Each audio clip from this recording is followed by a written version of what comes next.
clase del día.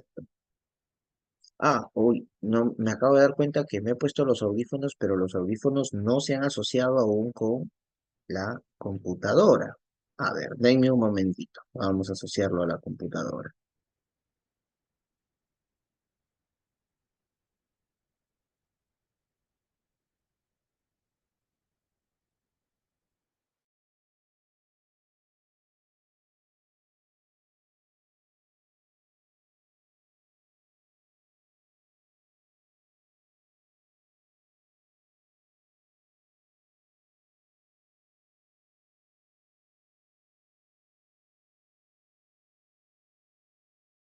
Por favor, si se escucha bien.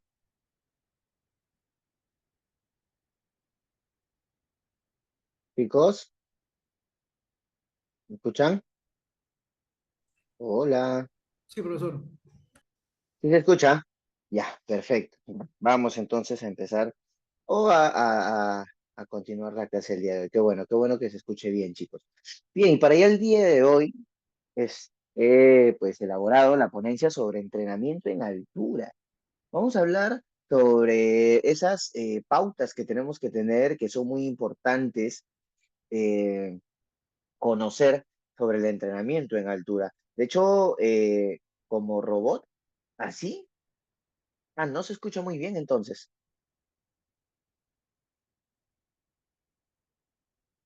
¿Se escucha bien o se escucha Eh, así entrecortado? por aquí, profe, se escucha bien, profe. Posiblemente debe Sí. ser la conexión de mi compañera. Parece que sí es tu internet, Nora. Ya ves, todos me escuchan bien. El robot no soy yo, entonces. Bien, entonces como les decía, chicos. Perfecto, qué bueno. Gracias a todos por confirmar, chicos. Vamos a revisar un poquito de información sobre el entrenamiento en altura. ¿Qué métodos podemos utilizar y qué pues variables tenemos que tener en cuenta? Muy importante tener en cuenta ciertas variables que nos van a ayudar a entender eh, cómo es que debemos de manejar el plan de alimentación. Lo importante acá es conocer qué modificaciones fisiológicas pueden darse y cuáles son las características físicas y climatológicas a las que vamos a enfrentar y con las que puede haber algunos cambios fisiológicos, ¿no? Algunas aclimataciones. Así que a ver, vamos con ello porque la clase el día de hoy está súper interesante. Tengo bastante información para ustedes. Vamos con ello. Hablemos de grandes altitudes, entonces. Hablemos de esas altitudes en las cuales van a haber unas respuestas fisiológicas, adaptaciones, y vamos a ver algunas recomendaciones también, dicho sea de paso, a los deportistas que van a estas altitudes. ¿Sí? Bien. Bueno, para empezar, chicos, cuando estamos en altura, yo recuerdo haberle hecho esta pregunta anteriormente. Pregunta, muchachos, en altura. Cuando estamos sobre el nivel del mar, imaginemos a unos 3.000 metros sobre el nivel del mar. Creo que podría ser tranquilamente Cusco, ¿verdad? Cusco a unos 3.000 metros sobre el nivel del mar. Les pregunto yo, ¿el porcentaje de concentración de oxígeno en la atmósfera es el mismo? ¿Es mayor? ¿Es menor?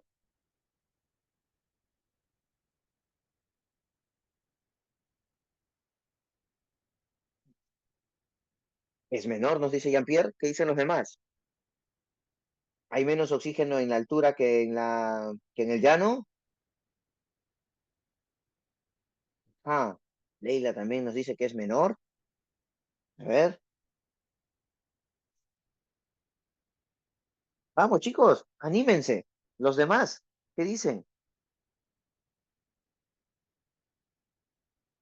Sara también dice que es menor. Juana también dice que es menor. Ok. De hecho, chicos, recuerdo haber hablado con ustedes sobre fisiología.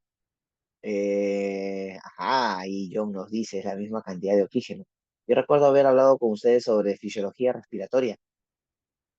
Y recuerdo haber conversado con ustedes, haberles dicho que la concentración de oxígeno es la misma. La concentración de oxígeno atmosférico a 3.000 metros sobre el nivel del mar y a 1.000 metros y al mismo nivel del mar es la misma, el 28,9% aproximadamente. Sin embargo, lo que se modifica es la presión, ¿cierto? La presión del oxígeno al nivel del mar es Uy, se me fue el dato. La presión de oxígeno a nivel del mar es mayor que la presión de oxígeno a 3.000 metros sobre el nivel del mar. Y esto responde propiamente, acuérdense, que la presión atmosférica es como si fuera, como que signo de interrogación, Jean-Pierre.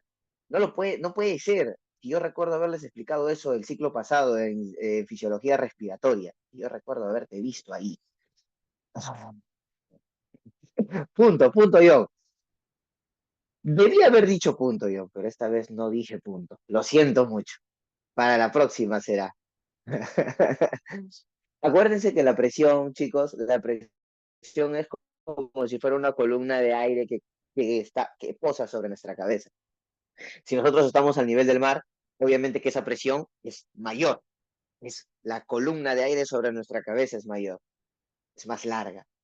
Pero si estamos en la altura, por ejemplo, en el Everest, si estamos a 3.000 metros sobre el nivel del mar, esa columna de aire que posa sobre nuestra cabeza es de menor tamaño.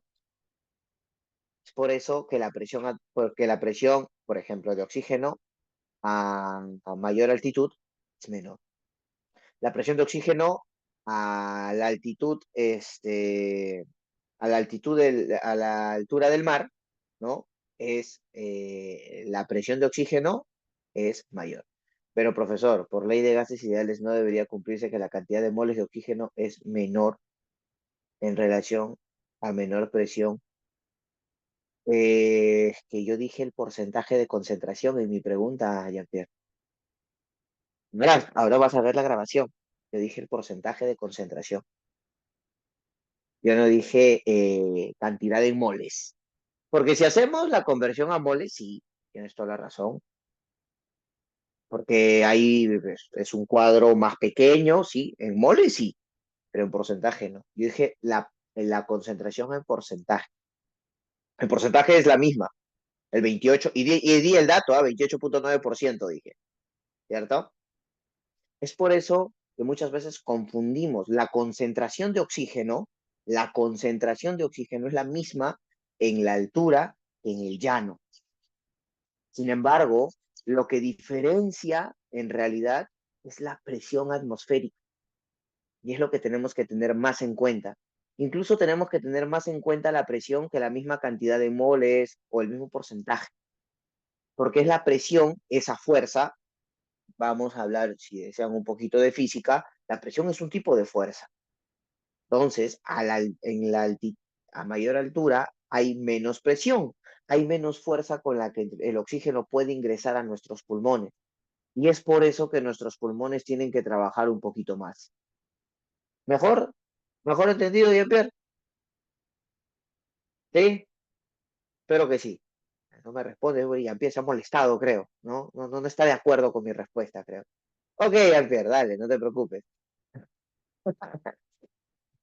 Ok, ok, entiendo. Bueno, entonces vamos a hablar de las grandes altitudes, ¿no? Y por eso que les pongo baja concentración de oxígeno. Hay una baja concentración en cuanto sobre todo a la presión, ¿sí? Chicos, cuando hablamos de grandes alturas, hablamos de grandes alturas cuando estamos entre 1.500 y 2.500 nada más. O sea que actualmente, si nos vamos a nuestra Superliga de Fútbol Nacional, a la Superliga 1, hablando de fútbol, pues todos los equipos de altura están a grandes alturas. Ayacucho, eh, Arequipa, Cusco, 3 equipos en Cusco, tenemos Cajabamba, si no me equivoco, Tarma, Huancayo, los equipos de altura, todos están a grandes alturas, chicos. E incluso hay algunos que están a altitudes muy elevadas, ¿no? De 2.500 a 5.500 metros sobre el nivel del mar podremos caracterizarlos como altura o altitudes muy elevadas. Y ahí está, si es que no me equivoco, ahí está Cusco, ahí está Puno binacional, está Tarma con 2.700 metros.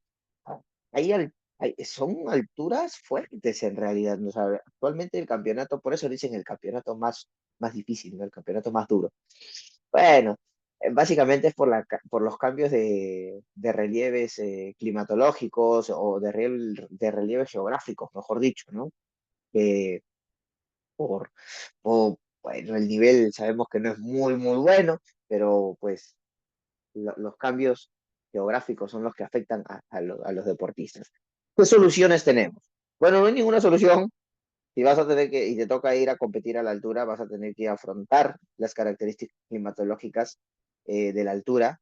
Pero hay algunas estrategias de aclimatación, por ejemplo, ir un poquito antes, estrategias de alimentación, qué alimentos podemos utilizar en mayor y menor cantidad, y la hidratación. La hidratación es un pilar fundamental y ya lo vamos a ver en breve. ¿Qué respuestas fisiológicas agudas? Recuerden que cuando hablamos de agudeza, o sea, agudas es en primera instancia, lo que ocurre en primer lugar. Pues si tú llegas a la altura, aumenta la ventilación y disminuye la presión de oxígeno en la sangre, es lo que hablábamos. La cantidad de oxígeno que entra a la sangre entra con menor fuerza, con menor presión. Y por eso tiene que aumentar la ventilación, es decir, la cantidad de respiraciones. Es lo que pasa cuando estás en la altura. La frecuencia respiratoria es aproximadamente de 12 ventilaciones por minuto. En la altura se dice que puede aumentar entre 14, 16 o 20, dependiendo de qué tan entrenado esté el individuo. La respuesta cardíaca, y es que la frecuencia cardíaca, si es que la respuesta respiratoria a partir de la frecuencia ventilatoria aumenta, si la frecuencia ventilatoria aumenta, por ende la frecuencia cardíaca va a aumentar también, ¿no? Sin embargo, con el tiempo, el gasto cardíaco va disminuyendo y eso es algo bien interesante, es una adaptación ya más crónica que se da. Y esto pasa porque el corazón ya no bombea, digamos que, o sea, hay una mayor eficiencia de la utilización de la sangre, de la poca sangre que puede bombear el corazón. Bombea un poquito menos de sangre. A eso se le llama gasto cardíaco, acuérdense, la cantidad de sangre que sale del corazón en un minuto. Con el tiempo, el corazón se va aclimatando y envía menos sangre, pero digamos que el cuerpo se vuelve más eficiente utilizando esa menor cantidad de sangre porque tiene una mayor concentración de hemoglobina, que también vamos a ver en un ratito. Justo es eso. Respuesta hematológica. Se pierde el volumen plasmático. Ojo, esto es una respuesta aguda, aguda al principio. Se pierde el volumen plasmático, es decir, la sangre es un poquito más espesa y sube el pH sanguíneo. La sangre se vuelve ligeramente más ácida. Eso es cierto, ¿va? La sangre se vuelve ligeramente más, perdón, más alcalina, que estoy hablando. Si el pH sube, acuérdense, hay mayor alcalinidad. Y eso es lo que pasa al principio, ya que después se vuelve más ácida. Estas son respuestas fisiológicas agudas, agudas, al principio. La respuesta hormonal, bueno, varias hormonas varían en cuanto a su liberación. La insulina es una de ellas que se normaliza al cabo de unas semanas. La respuesta metabólica disminuye el uso de lípidos. Así es, disminuye la utilización de lípidos y aumenta el uso de carbohidratos, mejorando así la tolerancia de glucosa en pocos días. La respuesta aguda es que empieza tu cuerpo a utilizar más carbohidratos como fuente de energía, pero ya una respuesta más crónica es que hay una mayor tolerancia a los carbohidratos. Incluso se recomienda teóricamente, y hay algunos que lo indican así, cuando hay pacientes con prediabetes se les manda a la altura, vete a la altura, a los 2.000, 3.000 metros sobre el nivel del mar, porque ahí tu cuerpo va a tener una mayor eficiencia de utilización de glucosa como fuente de energía, y si es cierto, va, aumenta la utilización de glucosa como fuente de energía. ¿Y qué respuestas crónicas tenemos? Ahora sí, ¿qué respuestas crónicas? Esa pérdida de volumen plasmático se debe a mayor elementos formes en la sangre per se, dando como resultado menor porcentaje de plasma en la sangre total por la eritropoyetina. En realidad, Jean-Pierre, eso ya sería una respuesta más crónica. El volumen plasmático disminuye debido a que hay un edema. ¿Te acuerdas del mal de altura? El soroche, que es una respuesta aguda. El soroche, o mal de altura también llamado, que es una respuesta aguda, eh, causa que el volumen de sangre disminuya, que la sangre pierde un poco del líquido plasmático y se va hacia el líquido extracelular, causando un pequeño edema en todo nuestro cuerpo. Por eso te duele la cabeza. ¿Por qué duele la cabeza? Porque hay edema en el sistema nervioso central. Si es que no lo sabían, ahí se los doy, les doy el dato. Igual creo que más adelante también lo pongo. Pero uno de los motivos por los cuales duele la cabeza cuando vas a la altura es esa, que estás haciendo un edema. Es más, muchos de los fármacos que se consumen cuando se va a la altura son en algunos casos diuréticos para eliminar la retención de líquidos debido a los edemas provocados por haber ido a la altura. El sorochín, así es. Sorochín, yo lo conozco como sorochín. Sorochín, sorochín, ahí está. Sin embargo, Jean-Pierre, lo que tú nos dices sí es cierto. También hay un mayor acúmulo de mayor porcentaje de elementos por tal cual, pero es más una respuesta crónica. Buena, buena, buena, Jean-Pierre. Respuesta cardíaca. Bueno, la frecuencia cardíaca baja. ¿Eh? Pero, profesor, hace un ratito nos dijo que la frecuencia cardíaca subía, ahora que baja. Sí, lo que pasa que al inicio, la frecuencia cardíaca, la respuesta aguda es que la frecuencia cardíaca aumenta. Tu corazón empieza a latir más rápido. Sin embargo, con el pasar de los días, 15 días, más o menos 28 días, el cuerpo y el corazón se adapta, bueno, se aclimata en realidad, y la frecuencia cardiovascular disminuye, ¿no? Disminuye, y por ejemplo, si en el llano tu frecuencia cardiovascular, este, disminuye, o sea, si tu frecuencia cardiovascular está, qué sé yo, se me ocurre, en reposo, en 80, 70, puedes estar muy cercano a 60, por debajo de 60. Esto puede pasar en la altura, pero como una respuesta crónica. Crónica. Ya estamos hablando de meses, ¿ah? En cuanto a la frecuencia, perdón, en cuanto a la respuesta hematológica, aumenta la producción de glóbulos rojos debido a un incremento de la eritropoyetina.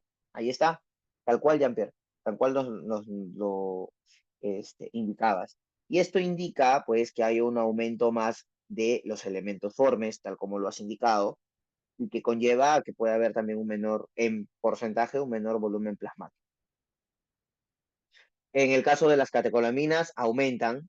¿Alguien se acuerda cuáles son las catecolaminas? ¿Cuáles son las catecolaminas, chicos? ¿Se acuerdan?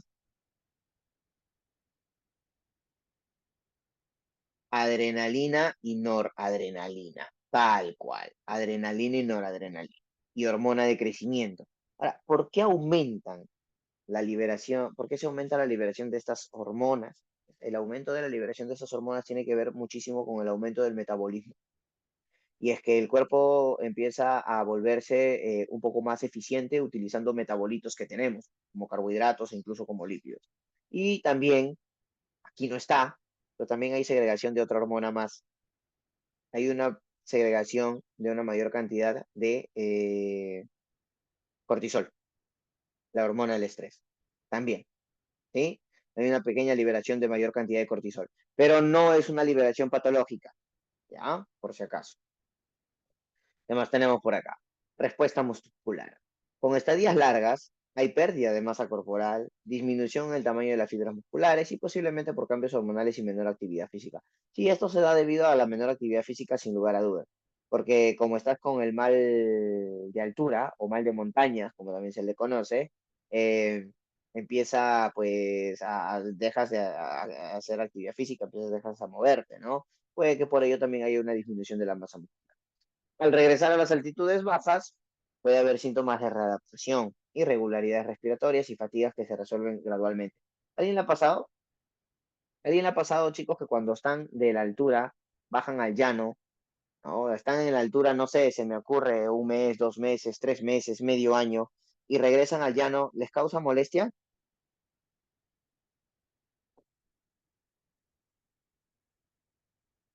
Cuando vas a Chiclayo. Ah, mira tú. Chiclayo, Jean-Pierre, pero a ver, cuando vas a Chiclayo, ¿desde dónde? ¿Desde Lima?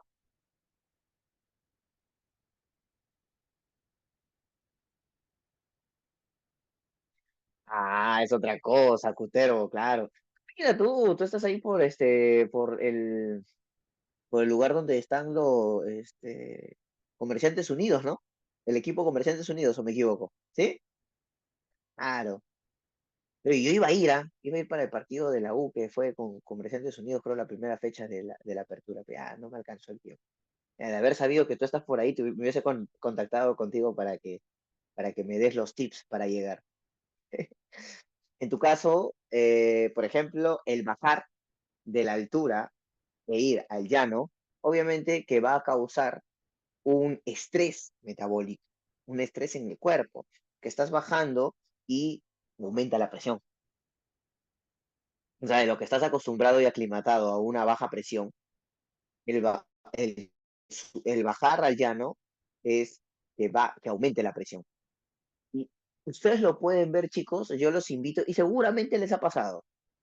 Lleven una botella de agua, y con esta botella de agua, bajen al llano, van a ver cómo se aplasta.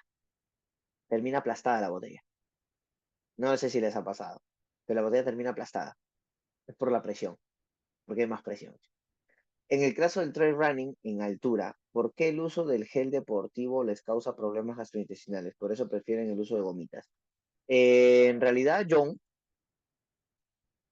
eh, depende de cada paciente, ¿ah? Porque yo he trabajado con los deportistas que yo he trabajado en el en trail running, lo he hecho con geles, ¿ah? Algunos con gomitas, pero la mayoría con geles. Y tengo varios que se han ido. Hay una, creo que es en Cusco, no me acuerdo en qué localidad, que es una competencia muy fuerte de trail running, ¿no? No me acuerdo en qué parte es, pero es en las sierras, sé que es en la sierra.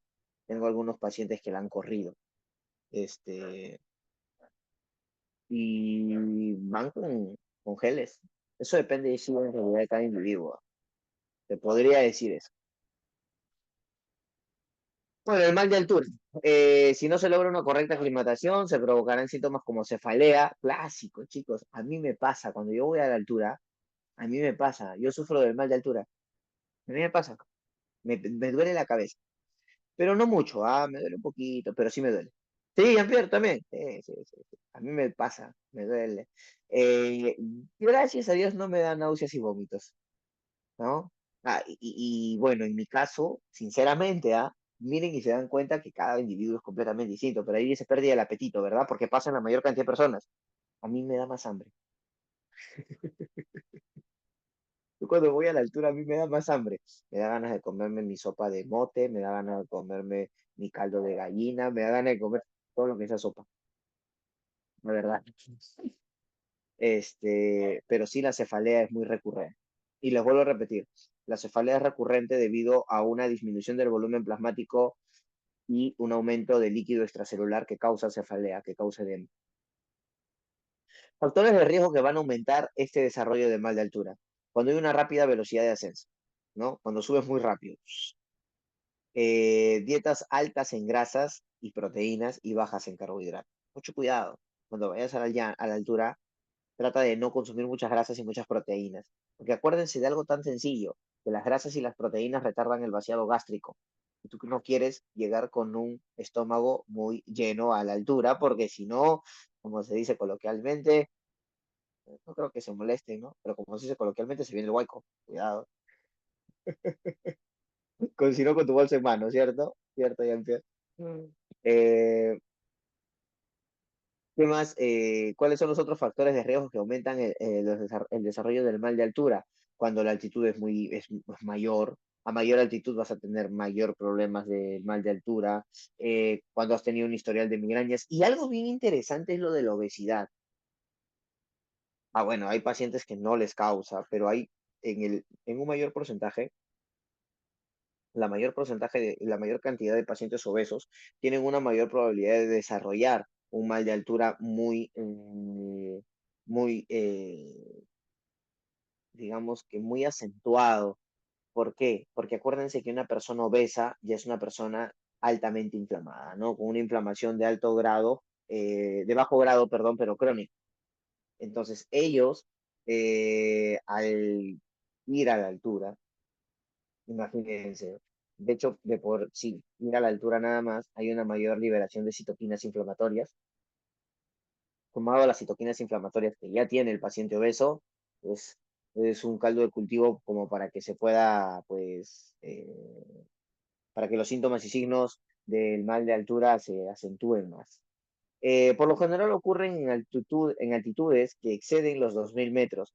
Aunque les soy sincero, yo he visto personas con mal de altura después de los 1500 metros nada más, ¿ah? Sí. Pero bueno, normalmente sobre los 2000. ¿Cuáles son los síntomas? Náuseas, dificultad para respirar, dificultad en el sueño, dificultad para hablar, ataxia, cefaleas, dolor de cabeza muy acentuado, alteración del estado mental, laxitud, retención de líquidos y una mayor producción de hormona diurética y tos. Lo que les decía, retención de líquidos, esto se ve, eso es muy clásico y es por ello que dan los dolores sobre todo de cabeza.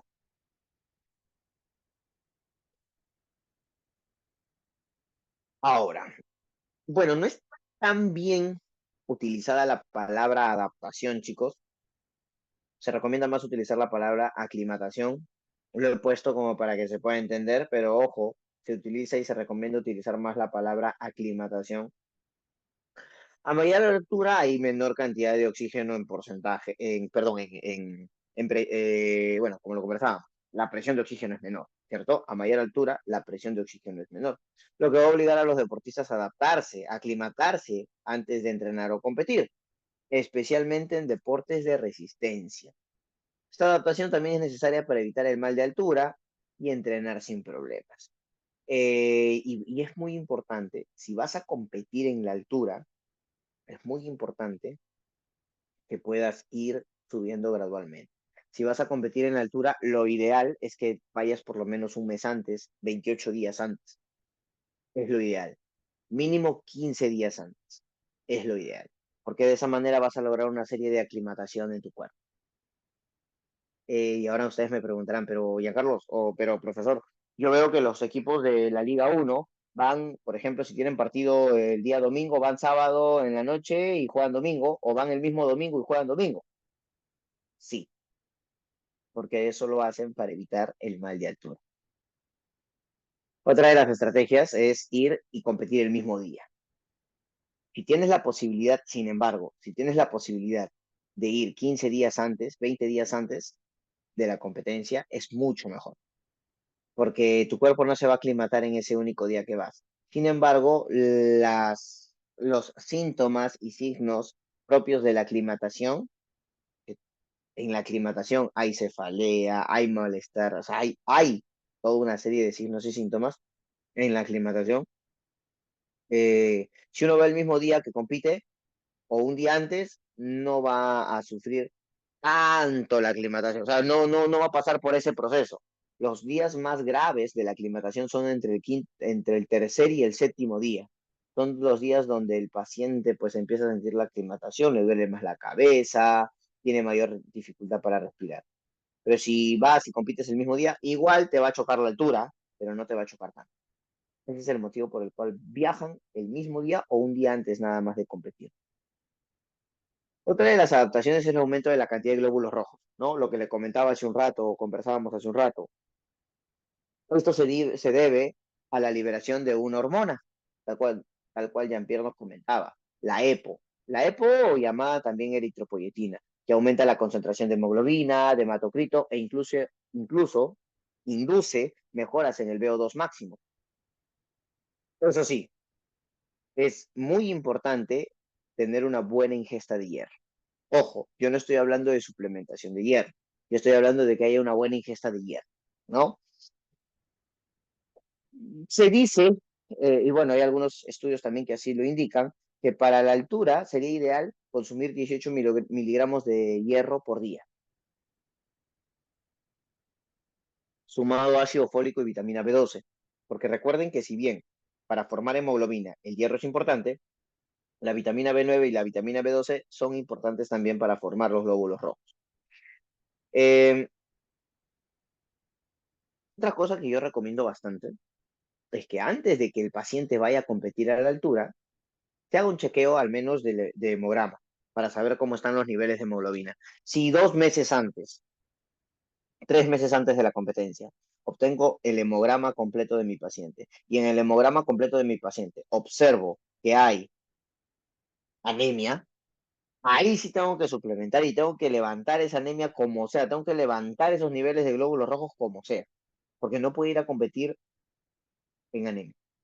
Tendría una gran desventaja competitiva. Una gran desventaja competitiva. Así que eso es muy importante, hay que tenerlo en cuenta. ¿Sí?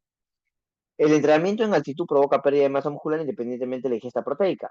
Y es porque regula negativamente algunos procesos anabólicos. Eso no quiere decir que si voy a la altura no voy a aumentar masa muscular. Sí lo puedes hacer, pero es un poquito más complicado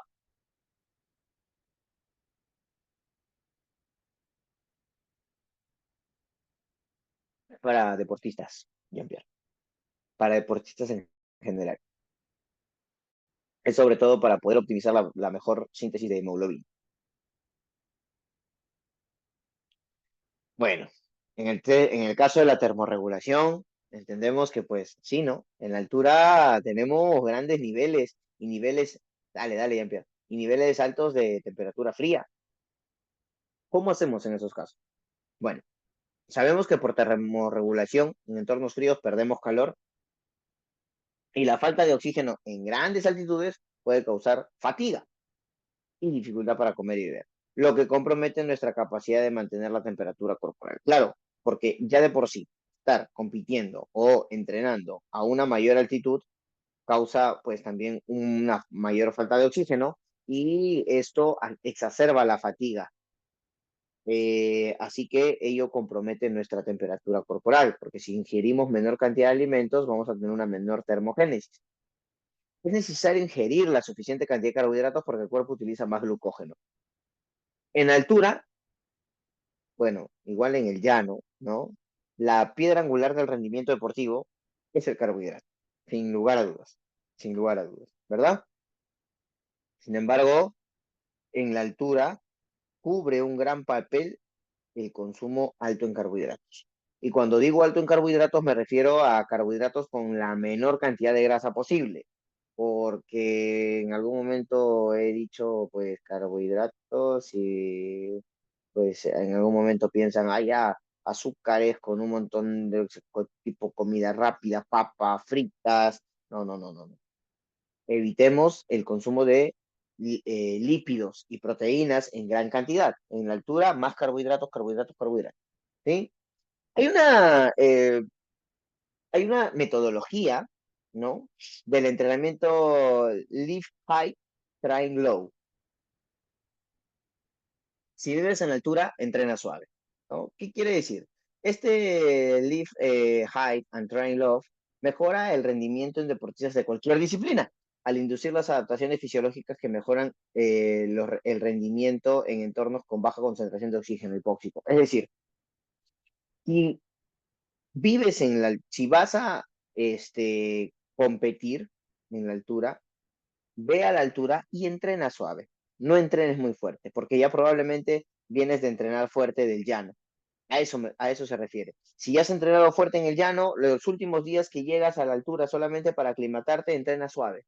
No entrenes muy fuerte, porque ya tus músculos ya están pues con esa adaptación al entrenamiento fuerte que estás preparándote. Entonces, ya si vas a la altura, solo enfócate en aclimatarte. Es lo ideal, ¿no?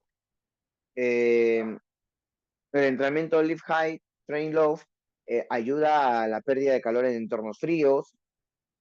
Hay un gran impacto en la altitud. Tiene que ver mucho con la termorregulación humana.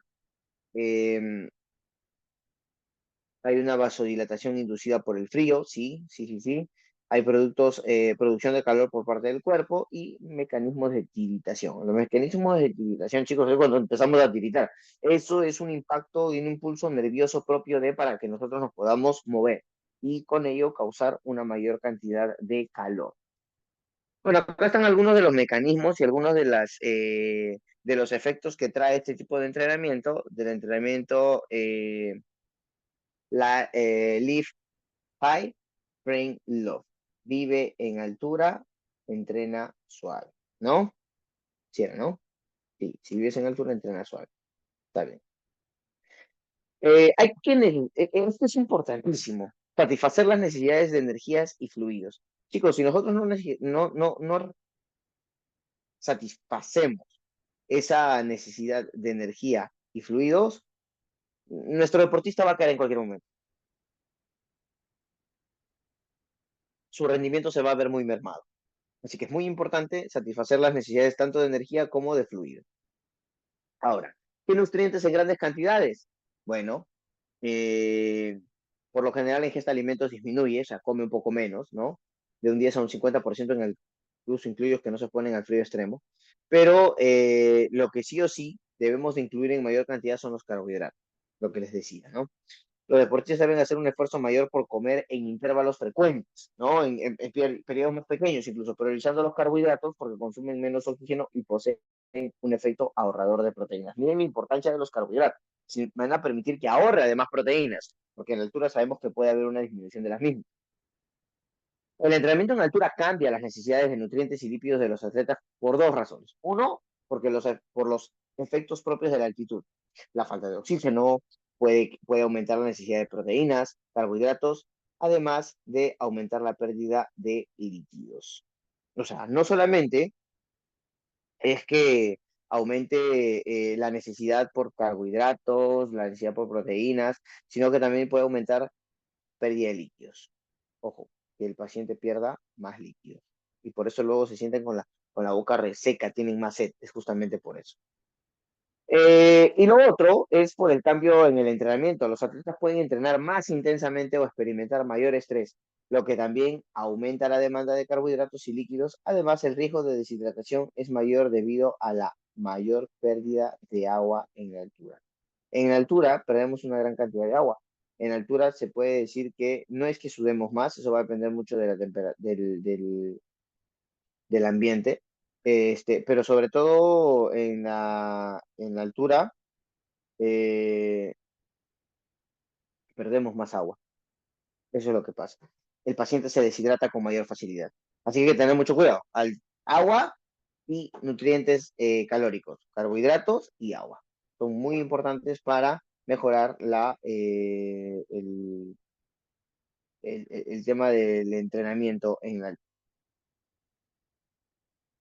¿Hasta acá alguna pregunta, alguna duda, chicos, chicas? ¿Cómo vamos hasta acá?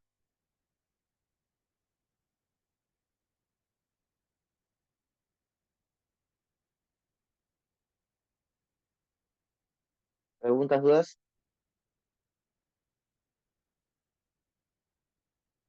Ah, claro.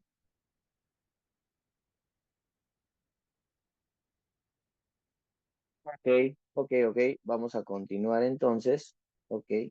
Y chicos, denme un par de minutitos que no puedo estar sin hidratarme. Denme un momentito que voy a hidratarme.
Yo estaba avanzando, ya no me daba cuenta que estaba muteado.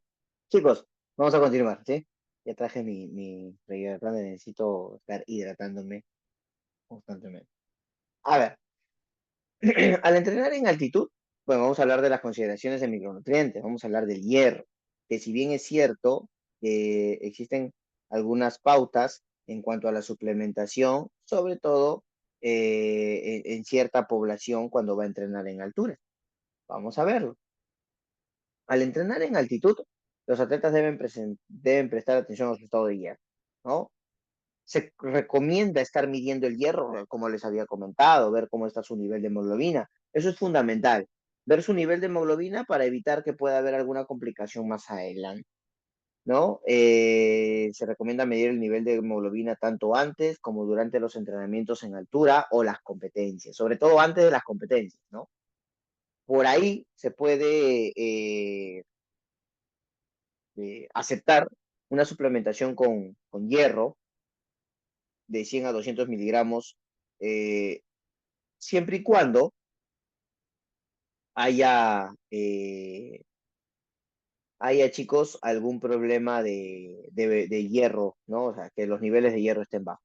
Lo cierto es que si yo suplemento con mayor cantidad de hierro, aún y ya los niveles de hemoglobina están dentro de lo normal, no es tan importante en realidad porque no va a hacer que suba demasiado la hemoglobina.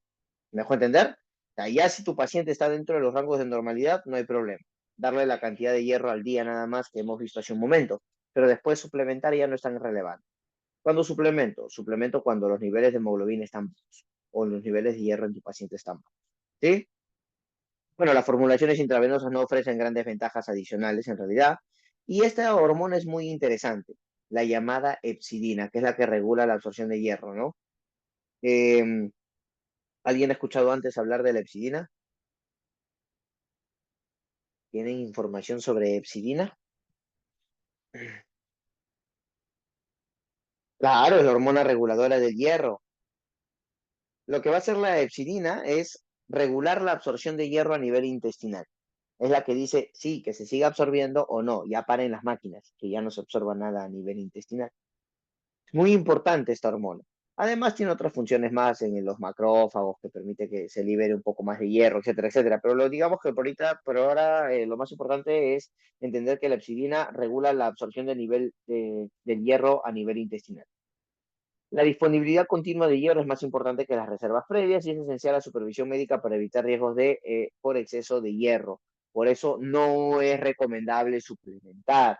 Muchas veces se suplementa sin saber si está bien los niveles de hierro o no y y se termina dando un exceso de hierro. Cuidado que el hierro es peligroso en exceso y es muy peligroso, ¿ah? Muy, pero muy peligroso.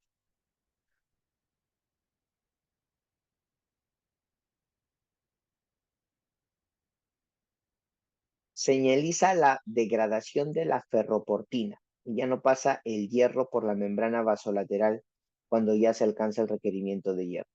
Sí, o sea, lo que va a hacer la epsidina es como que corta los cañitos, ¿no? Como se dice, corta los cañitos en realidad. Porque si bien es cierto, sí se va a llegar a absorber el hierro dentro del metabolismo del hierro, puedes absorber hierro a nivel intestinal, pero para que pase este hierro hacia la sangre, hay todavía un filtro, ¿no? Es la ferroportina. Trabaja muy directamente la epsilina con la ferroportina, como que se dice, entre comillas, corta los caños de ferroportina. Inhibe que el hierro atraviese del enterocito, se vaya a la sangre. Para que el hierro pase del enterocito a la sangre, utiliza la ferroportina. Este, y para que pueda pasar eso, el que permite que la ferroportina se active o se desactive es la epsidina. La epsidina lo desactiva. Cuando hay mucha epsidina, le dice, oye, detente, ya no salgas. Y cuando la epsidina está inactiva, sigue saliendo el hierro, o bueno, sigue entrando, mejor dicho, al torrente sanguíneo, ¿no? Y pasa eso a nivel intestinal, como también pasa en los macrófagos. Los macrófagos también tienden a tener hierro en su interior. Cuando el cuerpo necesita hierro, el hierro sale de los macrófagos. Lo hace a través de la ferroportina, que es estimulada con bajos niveles de epsidina y es inhibida con altos niveles de epsidina. Buenísimo, Jean-Pierre. ¿Qué otros micronutrientes tenemos que tener en cuenta? ¿Qué antioxidantes, por ejemplo? Bueno, el ejercicio en altitud aumenta el estrés oxidativo, ¿no? Sabemos que el estrés oxidativo va a ser más exacerbado en la altura y esto podría afectar la recuperación y la función inmunológica del paciente. Y aunque se podría pensar que los antioxidantes ayudarían, la evidencia es, no es muy concluyente, por decirlo así, ¿no? Y podría incluso interferir con las adaptaciones al entrenamiento. Yo recuerdo, y si es que no se los dije a ustedes, pues ahora se los digo, tengamos cuidado con el exceso de antioxidantes, porque el exceso de antioxidantes puede limitar las adaptaciones al entrenamiento, ¿sí? ¿Qué es lo que puede pasar? Si es que consumo antioxidantes en cantidades supramáximas muy elevadas, puedo limitar las adaptaciones al entrenamiento. ¿Por qué? Que para que tu músculo se adapte sí, se adapte al entrenamiento, libera ciertas sustancias llamadas radicales libres. Sí, y los radicales libres que el mismo músculo libera para activarse a él mismo, por decirlo así, pues va a causar y va a permitir que ese mismo músculo se vaya adaptando.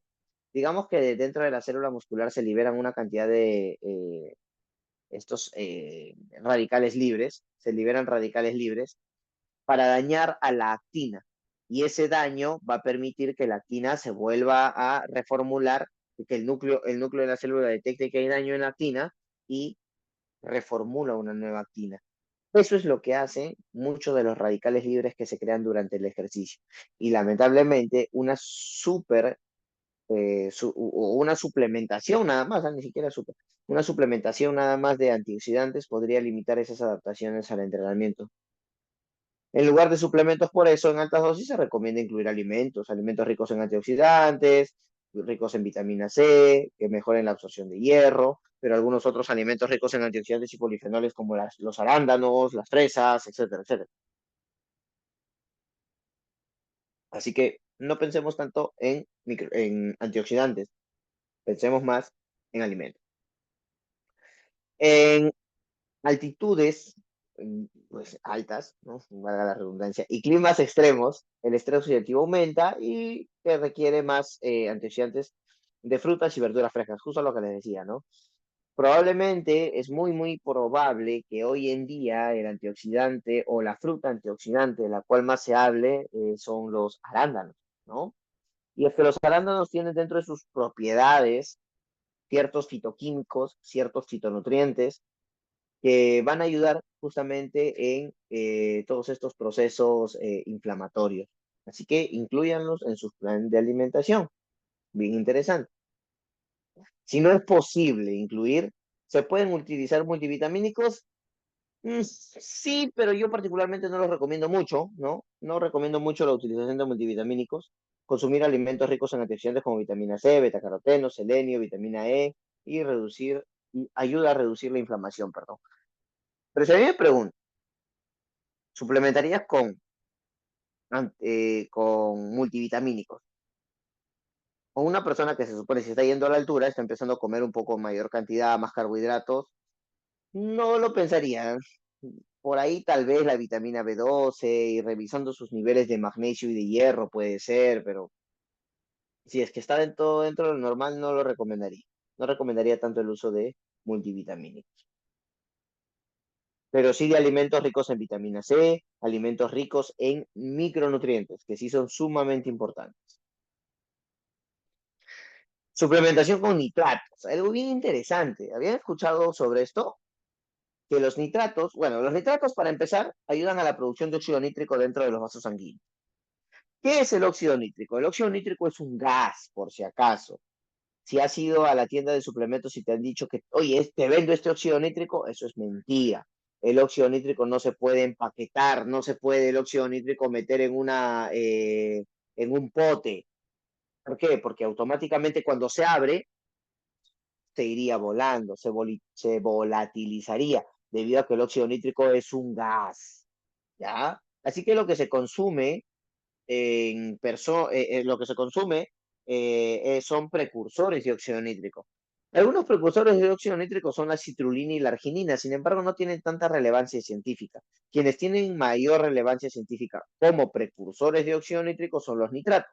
¿Dónde encontramos nitratos? Por ejemplo, en la beterraga. En el juguito de beterraga encontramos una buena cantidad de nitratos. Y estos nitratos sí han demostrado que pueden mejorar el rendimiento y la eficiencia del ejercicio en altitud. Sin embargo, los beneficios varían entre personas. Lo que sí se sabe es que los nitratos ayudan a mejorar el rendimiento deportivo en el 90%, 99%, 95% de los individuos. Los nitratos ayudan a mejorar el rendimiento. Ahora, que te ayuden a mejorar tu rendimiento en la altura es distinto. Ahí es donde la evidencia científica está un poquito más dividida. No hay tanta, digamos, eh, no hay investigaciones tan concluyentes que nos puedan ayudar a respaldar ello, ¿no? Hay una que otra, todavía se tiene que seguir estudiando, pero al parecer podrían ayudar los nitratos, al causar una mayor vasodilatación, podrían ayudar a mejorar la oxigenación en deportes en la altura. ¿Y qué podría ser algún problema del uso o la suplementación con nitratos? Que su uso prolongado podría interferir con las adaptaciones naturales del cuerpo a la falta de oxígeno, ¿no? Pero yo sí me animo a utilizarlo. A veces en algún momento lo he utilizado con algunos pacientes que van a competir en la altura. Sí, en algún momento sí he utilizado los nitratos. A ver, ¿a qué dosis? Más o menos un vaso de jugo de beterraga o jugo de remolacha, como le llaman también, y tomarlo. Unos 15 no más, 40 a 30 minutos antes del entrenamiento o de la competencia. Recuerden que si van a suplementar, no utilicen nada nuevo el día de la competencia. El día de la competencia se utiliza ya lo que ha sido, pues, utilizado anteriormente por el paciente. Otro de los suplementos que me llamó la atención también es la N-acetilcisteína. ¿Ah? La N-acetilcisteína tiene algunos beneficios potenciales, no demostrados al 100%, pero potenciales, porque podría ayudar a reducir el estrés oxidativo, la inflamación y mejorar la resistencia a la fatiga y apoyar la recuperación. Ujú. Interesante lo de la N-acetilcisteína, ¿no? Por ahí ayudar a mejorar la resistencia a la fatiga, apoyar la recuperación, y esto tiene que ver sobre todo con deportes de larga duración y en la altura. Sin embargo, hay algunos problemas, ya que los estudios han mostrado efectos mixtos y dosis altas pueden tener efectos negativos en la adaptación aeróbica y se necesita más investigación para confirmar su utilidad en la altitud. O sea, no es que haya una buena evidencia que respalde la utilización de la N-acetilcisteína, sino que lo coloqué porque en algún momento alguien me preguntó sobre la N-acetilcisteína en suplementos y para pacientes que se encuentran em, para pacientes que se encuentran en la altura, ¿no? En ese caso, todavía no hay una buena evidencia científica, por decirlo así, ¿no? En pacientes que van a la altura. Así que no lo utilizaría, aunque la N-acetilcisteína es bien interesante, ¿no? Porque causa, ¿qué es lo que hace ¿sabe para qué se usa el NAC, la N-acetilcisteína? ¿Alguien la ha consumido acá en algún momento? ¿No se la han recomendado los médicos? Para fluidos, especialmente en qué efecto, Jean-Pierre. Jean-Pierre, se le dice expectorante, como expectorante, así es. ¿Por qué como expectorante? Porque ayuda a liberar el líquido, los fluidos, tal cual lo dices, y ayuda a eliminar el líquido extracelular.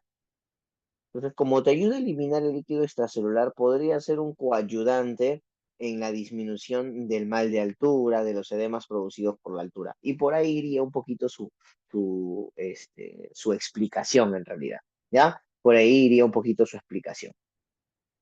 Profesor, en deportistas adultos se pudiera suplementar. Mónica, perdóname, sí vi tu pregunta y se me pasó. Te referías creo que al hierro, ¿verdad? Si es que podemos suplementar en deportistas adultos el hierro, por supuesto que sí podemos suplementar siempre y cuando haya déficit. Recuerda que para suplementar hierro solo cuando haya déficit. Si el paciente está dentro de sus dentro de sus valores normales de hemoglobina y de ferritina, no hay necesidad de suplementar con hierro, porque de lo contrario podríamos pasar al, al otro escenario donde un exceso de hierro podría ser contraproducente. ¿Ok, Mónica? No sé si me dejé entender, espero que sí. Profesor, Continuamos. disculpe, yo decía por los Mónica, antioxidantes que dime. estaba explicando. Ujú. Muy buenas tardes, profesor, disculpe. Yo preguntaba también por los antioxidantes, ya que en esta edad los deportistas adultos, a veces por la mala absorción o que ya su absorción se vuelve más lenta, entonces, y bajan sus niveles también de defensa. De repente podría ser bueno suplementarlos en la parte de antioxidantes. Por eso me refería solo a los adultos nada más, ya que en los jóvenes la absorción y el metabolismo es más, como se dice, mucho mejor, hay mejor síntesis, pero en los adultos es más lenta su absorción, el metabolismo es más lento, a eso me En refería. deportistas adultos, Mónica, deportistas adultos, deportistas máster, ¿sí? Exacto, profesor. Ya. ¿Sabes que es una población muy bonita para estudiar? Lamentablemente en nuestro país creo que no se ha publicado nada o se publica casi nada pues población máster, ¿no? Deportista máster. Pero ojo que es una población que está en crecimiento. ¿Ah? Eh, bueno, como no hay muchos estudios, no te podría hablar a partir de la evidencia científica, pero te podría hablar un poquito a partir de la base fisiológica y lo teórico. Una persona en la tercera edad tiene una resistencia anabólica, ¿no? De hecho, a nivel intestinal también los, eh, los receptores, a nivel intestinal los transportadores y todo lo que permite que se pueda absorber nutrientes también está más disminuido y regulado a la baja. En ese caso, sí podría ser interesante la suplementación de algún micronutriente, de algún antioxidante, siempre y cuando lo encontremos en baja cantidad en el cuerpo. No necesariamente necesitaríamos una suplementación de algún micronutriente si es que no se observe el déficit de. Lo que se observa y lo que sí vas a necesitar más en una persona de la tercera edad, sin lugar a dudas, es mayor ingesta de proteína.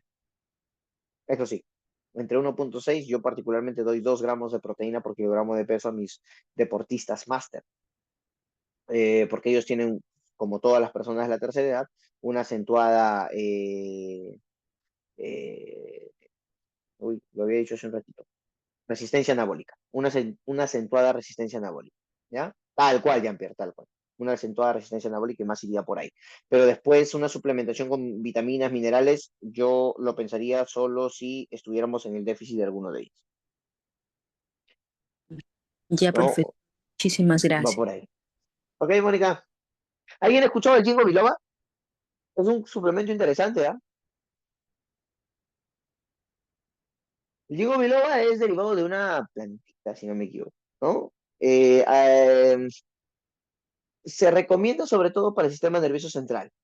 Sí, podríamos llamarlo adaptógeno, tal cual como el ashwagandha. Sí, sí, sí, podríamos nombrarlo como un adaptógeno. Sin embargo, lo que pasa, bueno, la ashwagandha tiene más evidencia que el ginkgo biloba. El ginkgo biloba no tiene tanta evidencia, o sea, la evidencia, más que sí tiene un montón de evidencia, lo que pasa que es la evidencia no es tan concluyente en realidad, ¿no? Está muy dividida, por decirlo de una manera. Y por ahí podríamos, bueno, ¿qué es lo que se dice o qué beneficios potenciales tiene? Que puede ayudar a reducir los síntomas del mal de montaña y mejorar la circulación sanguínea, porque tiene un trabajo a nivel de los vasos sanguíneos. Pero es más un efecto o un beneficio potencial porque los resultados con las investigaciones son variables, la mayoría de los estudios se han realizado en excursiones o excursionistas, no en atletas, pues, no es lo mismo una excursión que competir en la altura por una competencia de atletismo, una maratón, etcétera, etcétera. Y lo que se necesita pues es más investigación para poder confirmar su actividad en la altitud. Pero de todas maneras es interesante y podría ser interesante un estudio con Ginkgo biloba en la altura, ¿no? No hay un riesgo más alto de deshidratación en climas fríos. Mm, Antes de pasar a ello, la maca tiene una serie de sustancias interesantes, Leila, ¿no? Sí, tiene una serie de sustancias interesantes. En el caso de la maca, lo principal siempre va a ser el carbohidrato, debiendo un carbohidrato muy eh, de polisacáridos, ¿no? Que van a brindar buena cantidad de energía. Y pues alguna serie de moléculas que pueden llegar a... ¿Alguien habló? Sí, Leila, lo consumen bastante los deportistas de resistencia en Huancayo, debido a que tiene una buena cantidad de carbohidratos. Básicamente es eso. Por ahí hay algunas sustancias dentro de la maca que son interesantes, que pues estimulan o pueden estimular a que el cuerpo aumente su producción de testosterona. Esto último no está tan demostrado. Al igual que como con lo del ginseng, ¿no? El ginseng tampoco, o sea, está tan demostrado. Es energizante porque tiene carbohidratos y sus carbohidratos son complejos. Es por eso, sí es energizante. Y vitaminas del complejo B, claro, claro que sí, ¿no? Sí, sí, sí. Pero ojo, también encontramos vitaminas del complejo B en otros alimentos. No quiere decir que la maca sea mala. De hecho, yo también lo consumo a veces antes de los partidos que tengo, también consumo maca. Tiene una buena concentración de carbohidratos. Y pues esos son, no he estudiado a fondo, les mentiría, pero sí me gustaría revisar un poquito más a fondo cuál es la composición de carbohidratos que tiene, porque los carbohidratos que tiene se liberan de una forma interesante en tu cuerpo y que no permite curvas pues altas de glucosa en sangre, pero permite que te sientas con energía por buen paso de tiempo. Pero yo lo llevo más a eso, al tipo de carbohidrato con el que está, que tiene, en el caso de la maca, que es un muy buen alimento, sin lugar a dudas. Riesgo de deshidratación en climas fríos. Chicos, en climas fríos, la deshidratación es un riesgo significativo, pudiendo perderse hasta el 8% del peso corporal. ¿Por qué en climas fríos te deshidratas más? Y es algo súper interesante, porque en climas fríos tú no sudas mucho, pero igual te deshidratas. ¿Por qué? Porque hay un mecanismo físico que al igual que las presiones, ¿se acuerdan? Las presiones siempre van de un lugar de mayor presión a menor presión, igual. En el caso de la temperatura corporal, siempre busca que equilibrarse. Así que si tu temperatura corporal es de 37 grados y afuera hay un frío de 0 grados centígrados, lo que busca tu cuerpo es que llegue a ese 0 grados, algo así, no es un mecanismo físico, pero a la vez tienes todos los mecanismos corporales que luchan también porque estén dentro de los 37 grados, porque si no te mueres. Entonces, hay una liberación de calor.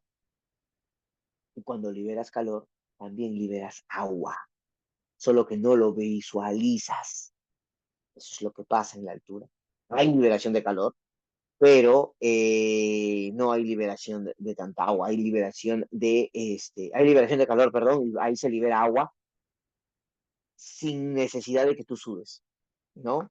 Eh, por respiración, etcétera, etcétera. Por respiración también, porque respiras un poco más. Vapor, en forma de vapor de agua.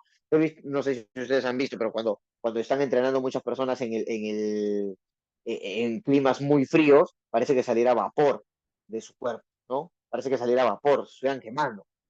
Es por eso, ¿no? Es por eso.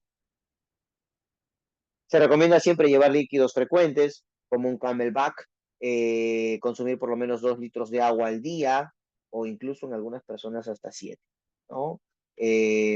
Y esto sobre todo para deportistas de alta intensidad. Y ello para evitar que los líquidos se congelen, bueno, para evitar, mejor dicho, que los líquidos se congelen, se pueden utilizar glicerol, del cual vamos a hablar también después. El glicerol, que también mejora la retención de líquidos y añade calorías. Es interesante lo del glicerol porque puede no solamente ayudar a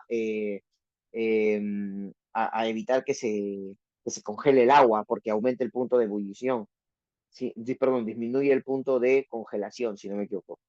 El glicerol ayuda, el glicerol, chicos, yo sé que ya lo deben de haber revisado en suplementación, pero igual les doy la retroalimentación. El glicerol es un suplemento que estaba prohibido hasta el año 2018. No, no, no, no va por ahí, no va por ahí. El glicerol es un suplemento que estaba prohibido hasta el 2018 por la UADA. Sin embargo, en el 2019 se actualiza y dicen, no, ya que pase está autorizado, no hay problema, se autorizó la utilización de glicerol. ¿Por qué? Porque anteriormente el glicerol se utilizaba como una sustancia para enmascarar sustancias de doping. ¿Por qué? Porque el glicerol aumenta la retención de líquidos, pero intracelular, no extracelular, no causa retención de líquidos, no causa edema, mejor dicho. Lo que hace es hidrata más la célula muscular. Algo así como la creatina, pero eso sí, el glicerol lo hace multiplicado por 10 probablemente, porque el glicerol es una sustancia higroscópica, quiere decir que se lleva agua consigo hacia el intramuscular. Y esto conlleva a que tenga, pues, si vas a entrenar, si vas a estar en un lugar donde probablemente te puedes deshidratar, la posibilidad de deshidratación disminuye. Muy interesante lo del glicerol. Actualmente se están haciendo muchos estudios todavía, pero se dice que aproximadamente se debe de consumir 1 gramo por kilogramo de peso de glicerol. Bueno, no estamos hablando de suplementación, ¿no? Solamente así un cachito, porque yo sé que eso ya lo deben de haber visto. Y con el alcohol y la cafeína en las altitudes. Bueno, chicos, el alcohol no es recomendable para nada. No, pero yo he visto que se toman un pisquito antes de hacer una competencia. Bueno, eso va más ya como un tema de cultura, va como un tema de, qué sé yo, de eh, una cábala, si quieres llamarlo, porque en ningún deporte es recomendable utilizar alcohol, chicos. El alcohol no es tan recomendable, no es tan recomendable, no es recomendable para poder potenciar el rendimiento. De hecho, es un antinutriente que aumenta la diuresis y el riesgo de deshidratación. Y de por sí, ya un deportista en la altitud tiene un riesgo de deshidratación, darle alcohol, pues puede afectar más a ello. Además, también afecta el tiempo de reacción y la producción de coenzimas del complejo B. Entonces, esto reduce a la larga la energía. Entonces, no es tan recomendable el alcohol. Tipo, para deportes no es tan recomendable. Yo sé que por ahí digamos eh, que a veces lo hacen, utilizarlo, pero no es tan recomendable en deportes de alto rendimiento.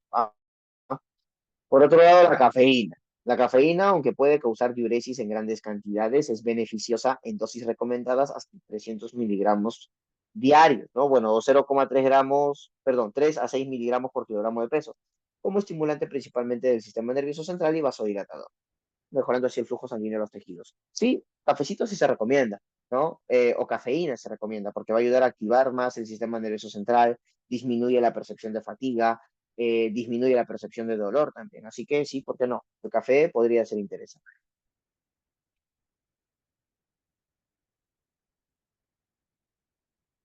¿Cuáles son las recomendaciones alimentarias, por ejemplo, que yo daría a un paciente antes de que vaya a la altura?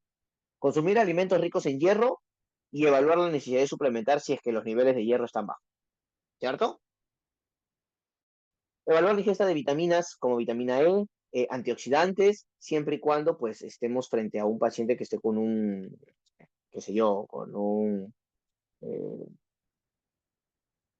eh, con un estrés muy grande, ¿no? Pero de lo contrario, no, en realidad no. Probar diferentes alimentos para evaluar la aceptación y la tolerancia, sí, y realizar una sobrecarga de glucógeno, chicos. Eso es muy importante. Si yo tengo un paciente que va a ir a competir a la altura, probablemente estemos frente a un paciente que va a hacer alguna carrera o algún deporte de larga duración, entonces sí o sí tiene que haber una carga de glucógeno. No, pero si en realidad solamente es, no sé, fútbol, va a ir a competir el fin de semana, igual tienes que hacerle su carga de glucógeno, porque acuérdate que en la altura se utiliza más glucosa como fuente de energía. Entonces, que los depósitos de glucosa muscular, es decir, glucógeno muscular, estén a tope, genial. En altitudes, las calorías, pues, las calorías necesarias son un poquito más, ¿no? 2,5 veces más que a nivel del mar, chicos. ¿Qué tanto? Sí, sí, así que hay que tenerlo en cuenta, ¿ah? Además del gasto de la actividad, y se debe consumir entre 65 a 75 kilocalorías por kilogramo por día. Y comer cada 60 90 minutos es lo ideal, pero hay que tener mucho cuidado, porque tú puedes mandar a tu paciente a comer cada 60 90 minutos y puedes causarle llenura, puedes causarle indigestión. Recuerda, utilizar alimentos ricos en carbohidratos, de fácil digestión, de rápida absorción. En pocas palabras, utilizar más carbohidratos simples. Es lo más recomendable. En cuanto a la distribución calórica, 75% de carbohidratos, sí, la mayor cantidad de carbohidratos posibles, 10% de proteína, perdón, 10%, sí, 10% de proteína y 15% de grasa. Recuerda que la cocción en la altura, pues, de los alimentos se duplica, por si acaso, ¿ah? Así que cada vez que vayas a sancochar un alimento, ¿les ha pasado o no? Que en la altura demoren en sancochar las cosas. ¿Les ha pasado? En la altura demora que en sancochar los alimentos por la presión, porque hay menos presión y porque el punto de ebullición del agua aumenta. Ya no es 100 grados, creo que 102, 105 o algo así. Alimentos recomendados, bueno, principalmente alimentos ricos en carbohidratos, ¿no? Fruta, frutos secos, dulces, sopas, carbohidratos de rápida absorción. Se debe consumir al menos 2 litros diarios de agua, preferiblemente 4, y usando glicerol para evitar la congelación, ¿no? Esto del glicerol es bien interesante porque no solamente te ayuda a evitar la congelación de los líquidos, sino también a que estés más hidratado. Y la deshidratación voluntaria es común en frío debido a la menor sensación de sed y la necesidad de evitar el baño nocturno. Ah, eso es cierto. Como te da, hay menos sensación de sed por las temperaturas frías, pues de bañarte tan tarde, pues hay una deshidratación más, más acentuada. ¿Ah? Uy, y hasta ahí. Chicos, preguntas y dudas.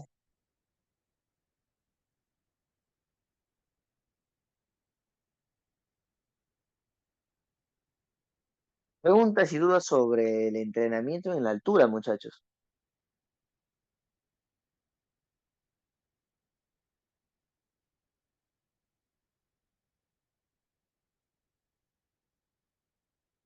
¿Ninguna? Sí, profesor, una consulta. Sí, Eh, Leire, cuéntame. Buenas tardes, profe. Igual las cantidades de carbohidratos varían, o sea, por ejemplo, para la recarga, que normalmente, bueno, se hace las cantidades o rangos para intensidad, media intensidad, no intensidad alta, ¿no? Sabemos que el mínimo es 3, pero si va a correr, me imagino, a una altura. Me imagino que estamos ya en un rango más o menos de intensidad alta desde ahí, ¿no? Y creo que ahí hay un rango, creo que era de 7 a 12, ¿no? Si no me equivoco. ¿Ese sería lo recomendable? ¿O cómo sería ahí, profe? A ver, más o menos para entender Para tu la recarga. pregunta. Creo que te refieres a Al día. ¿Cómo? Las recargas de carbohidratos, o sea, los carbohidratos que se le recomienda al deportista por día, ¿no? Cuando va a hacer alguna intensidad, ¿no? Ya, en el caso de la recarga de carbohidratos, sabemos que depende de cada individuo. Tú tienes que evaluar si es que le puedes dar 7, 8, 10 gramos de carbohidrato por kilogramo de peso, dependiendo qué tanto lo has adiestrado en cuanto al consumo de esa cantidad de carbohidrato. Porque puede que le querramos dar mucho y no va a tolerar. Sin embargo, si va a la altura, sí recomendaría llenar un poquito más incluso y darle un poquito más de carbohidratos, porque lo más probable es que lo va a utilizar.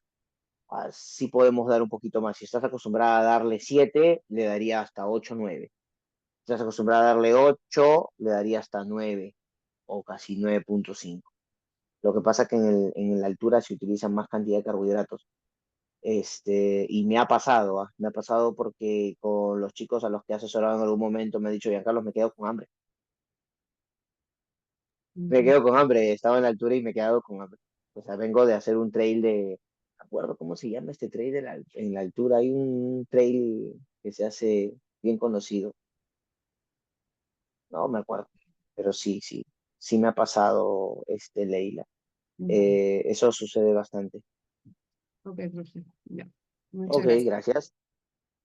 Jean-Pierre nos pregunta, ¿sería ideal comida líquida, batidos, jugos, extractos, sobre todo en el periodo de aclimatación? Sí, porque de esa manera son más rápido de absorber, ¿no? La menor cantidad de fibra, Jean-Pierre. La menor cantidad de fibra posible, ¿ah? Porque la fibra también me retrasa el vaciamiento gástrico.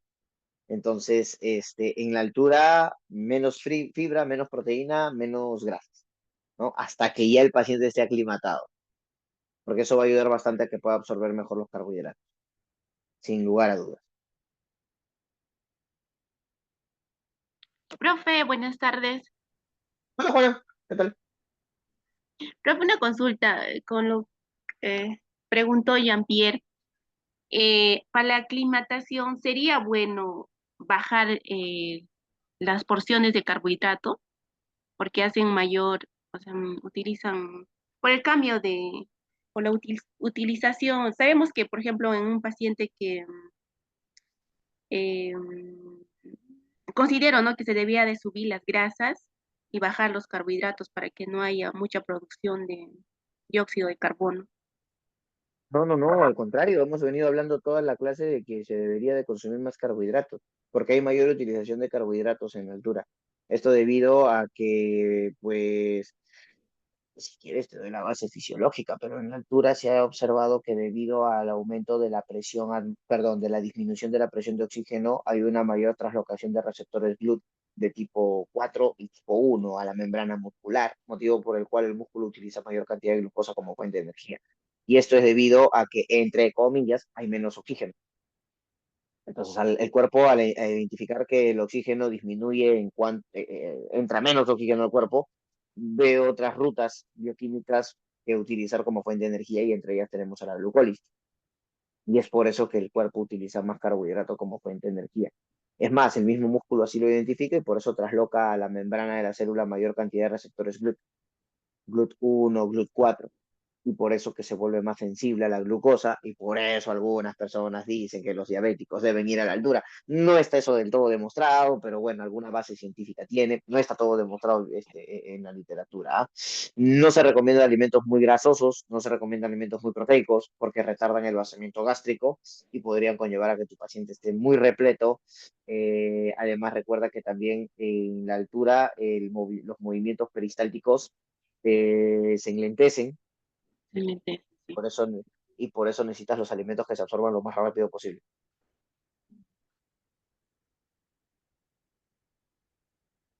Ya otra consulta, profe, en relación a que la persona migre ya de Lima, vamos a decir, a Puno, por ejemplo.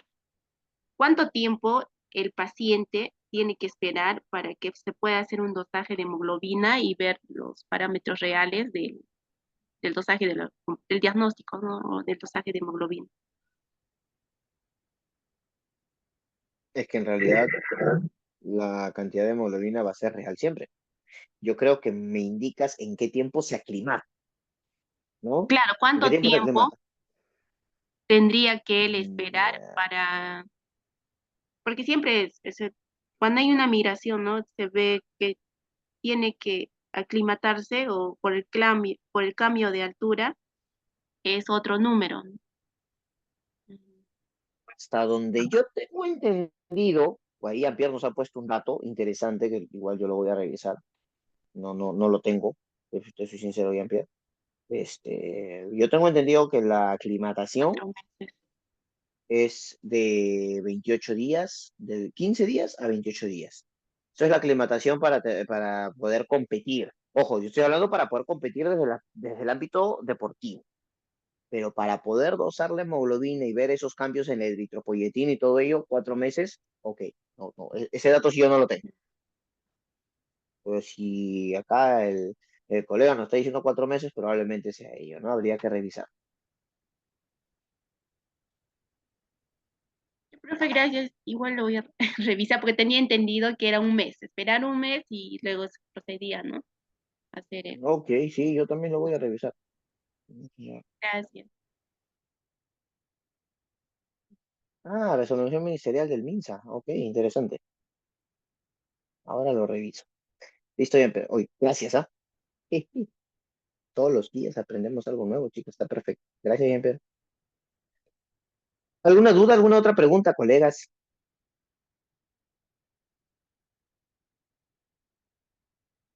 Bueno, si no hay preguntas, no hay dudas.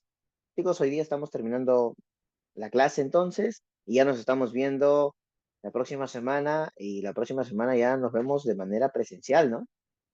Tenemos nuestro taller presencial. Así que hasta el próximo sábado, sábado 8 de marzo. Nos vemos, chicos. Cuídense. Chau, chau.